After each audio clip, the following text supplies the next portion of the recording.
আসসালামু আলাইকুম আমার ভিউয়ার্স, আপনারা কেমন আছেন? আমরা তো আলহামদুলিল্লাহ ভালো আছি। আজকে মেয়ে একটা গিফট নিয়ে আসলো। সেই কী নিয়ে আসলো সেটাই আপনাদের সাথে শেয়ার করছি আর আমি কি করলাম। এখানে দারাজ থেকে অর্ডার করেছে, তো বাসায় এসে দিয়ে গেছে। এখন আমরা খুলে দেখব এটার ভিতরে কি আছে। ওয়াও, খুব সুন্দর। আসলে আমি অনেক সুন্দর করে পিঠা বানাতে পারি না, সেই জন্য আমার মেয়ে এটা অর্ডার করেছে যাতে আমি পিঠা বানাতে পারি। আর আমার মেয়ে পিঠা খেতে খুব পছন্দ করে, বিশেষ করে নারকেলের পুলি পিঠা।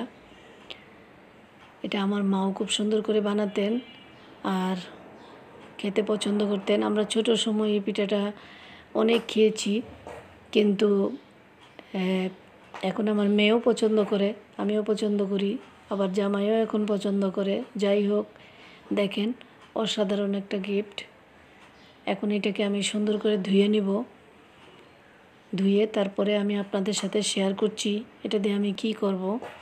তো আমার ধোয়া হয়ে গেছে, দেখেন দেখতেই কিন্তু অনেক সুন্দর লাগছে, তাই না?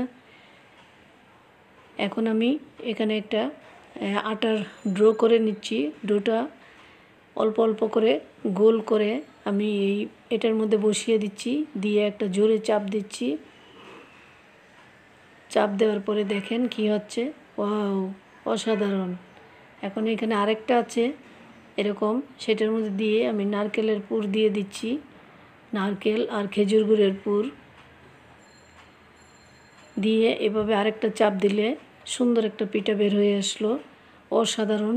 আর টাইমও কিন্তু কম লেগেছে, যেহেতু আমি হাতে ওইরকমভাবে বানাতে পারি না। আমি আরেকটা দেখিয়ে দিচ্ছি, দেখেন। এই যে ডোটা দিয়ে চাপ দিলেই একটা লুচির মতো বের হয়ে যায়। আবার এটার মধ্যে পুর দিয়ে আবার চাপ দিলে পিঠা বের হয়ে যায়। তো অসাধারণ না? কেমন লেগেছে অবশ্যই আমাকে কমেন্টের মাধ্যমে জানাবেন। আর যারা আমার ইউটিউবে দেখবেন তারা আমার চ্যানেলটিকে সাবস্ক্রাইব করবেন, আর যারা পেজে দেখবেন তারা আমার পেজটাকে ফলো দিয়ে দিবেন। তো দেখেন কত সুন্দর করে উল্টাপাল্টা করে ভেজে নিয়েছি। অসাধারণ হয়েছে, খেতে কিন্তু ভীষণ ভালো লাগে। আশা করি সবারই ভালো লেগেছে। আজকের মতো এখানেই শেষ করলাম। আবারও কথা হবে নতুন কোনো ভিডিও নিয়ে। সেই পর্যন্ত আপনারা সবাই ভালো থাকুন, সুস্থ থাকুন, নিরাপদে থাকুন।